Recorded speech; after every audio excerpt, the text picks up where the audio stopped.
हम जल्दी आपको इसकी पूरी टाइमलाइन भी बता देते हैं। जिस तरीके से इसका पूरा ये इन्वेस्टिगेशन चल रहा था और उसके बीचों बीच ये धमाका आकर दिल्ली में हुआ है। 19 अक्टूबर को ये पूरा टेरर मॉड्यूल का एक सिरा हाथ आया जब जम्मू कश्मीर के नौगाम इलाके में आतंकी संगठन जैश का पोस्टर लगा। पुलिस जांच शुरू करती है, सीसीटीवी खंगालती है। फिर 28 अक्टूबर को पुलिस को फरीदाबाद के अल फलाह मेडिकल कॉलेज में पढ़ाने वाले डॉक्टर मुजम्मिल का सुराग मिलता है। इस सुराग को खंगालने के दौरान 6 नवंबर को सहारनपुर में जम्मू कश्मीर पुलिस अनंतनाग के डॉक्टर आदिल को पकड़ लेती है। आदिल को एक सीसीटीवी वीडियो के आधार पर पकड़ा गया। 7 नवंबर को पुलिस आदिल को लेकर अनंतनाग जाती है। वहां सरकारी मेडिकल कॉलेज में पहले पढ़े आदिल के लॉकर से दावा होता है कि AK-47 मिलती है। इस बीच पूछताछ के आधार पर 9 नवंबर को फरीदाबाद में डॉक्टर मुजम्मिल को पकड़ा जाता है, जो पुलवामा का रहने वाला है। 10 नवंबर की सुबह तक यह खबर आ जाती है कि फरीदाबाद में मुजम्मिल ने किराए पर 2 जगह कमरा लेकर सैकड़ों किलो विस्फोटक छुपा रखा था। इसी दौरान 10 नवंबर को ही लखनऊ में यूपी ATS और जम्मू कश्मीर पुलिस के जॉइंट ऑपरेशन में डॉक्टर शाहीन पकड़ी जाती है। शाहीन जो मुजम्मिल की ही अल फलाह कॉलेज की साथी है। शाहीन की कार से असॉल्ट राइफल मिलती है।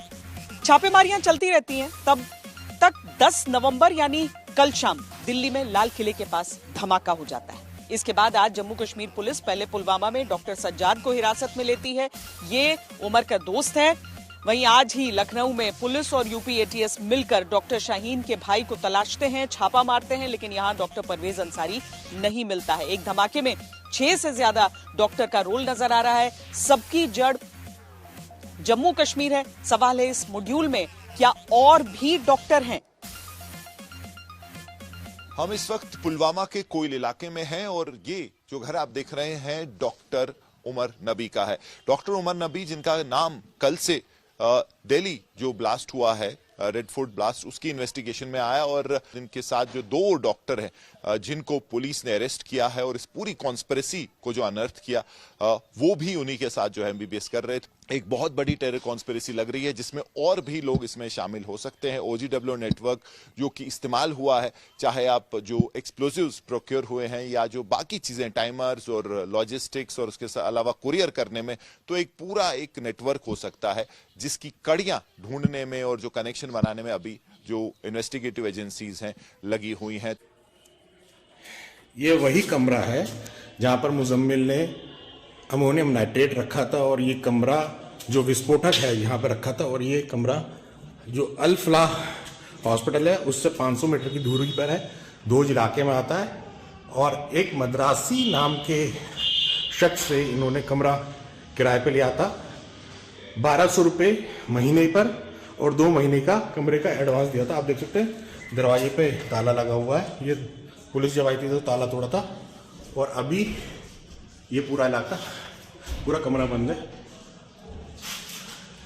साझा ऑपरेशन है जम्मू कश्मीर पुलिस का और यूपी ATS का, पहले मड़ियाओं में और उसके बाद ये पहुंचे हैं लखनऊ के लालबाग में, जहां पर शाहीन के पिता सईद अंसारी का घर है। और जो जानकारी प्राप्त हो रही है उसके अनुसार सईद अंसारी का जो मोबाइल फोन है उसको जब्त किया गया है। इसके अलावा घर से हार्ड डिस्क है उसको जब्त किया गया। और सूत्रों के मुताबिक ये जानकारी मिल रही है कि जो हार्ड डिस्क है वो परवेज की हो सकती है, जिसकी अरेस्टिंग के लिए सुबह ATS की टीम लखनऊ के मड़ियाव में गई थी। हम इस वक्त क्योंकि जहां पर मौजूद हैं वो उस आवास है सैयद अंसारी का, आपको तस्वीरों में हम अगर दिखाएं यहाँ पर तो इस वक्त भी चहलकदमी यहाँ पर जो है वो बनी हुई है।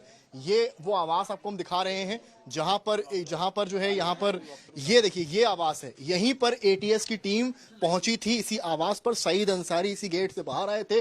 121 नंबर ये घर है, लालबाग खंडारी लेन यहाँ का एड्रेस है। आप देख सकते हैं मेरे पीछे ये वही मकान है जहाँ पर आदिल जो है वो किराए के कमरे में रहा करता था। फिलहाल इस मकान पर जो है अभी ताला लगा हुआ है। बताया जा रहा है कि यहाँ पर जो डॉक्टर है वो सिर्फ रात को आया करते थे और सुबह यहाँ से निकल जाया करते थे। बताया जा रहा है कि उनके पास एक एक्टिवा भी थी, जिस एक्टिवा के जरिए वो यहाँ पर आया जाया करते थे। हालांकि ये मोहल्ला ऐसा है, आप देखेंगे इस गलियों में तो बिल्कुल सुनसान जो है वो गलियां पड़ी हुई है। यहाँ पर आसपास के जो लोगों से बातचीत करने की कोशिश करी, हालांकि कैमरे के सामने तो वो नहीं आए, लेकिन उन्होंने ऐसे ही बताया कि हाँ वो कुछ लोगों को यहाँ देखा करते थे कि रात के समय कुछ यहाँ जो व्यक्ति हैं इनसे मिलने आते थे और सुबह चले जाते थे। दिल्ली में हुए बम ब्लास्ट के बाद ATS लखनऊ पहुंची और यहाँ पर छापेमारी की। सबसे बड़ी बात है लखनऊ के इस मड़ियाव थाना अंतर्गत आने वाले मुतक्कीपुर वहाँ पर पहुंची, जहाँ पर ये तकवा कॉलोनी है और यहाँ पर परवेज अंसारी नाम का जो डॉक्टर है वो यहाँ पर रहता है। ये घर अगर हम आपको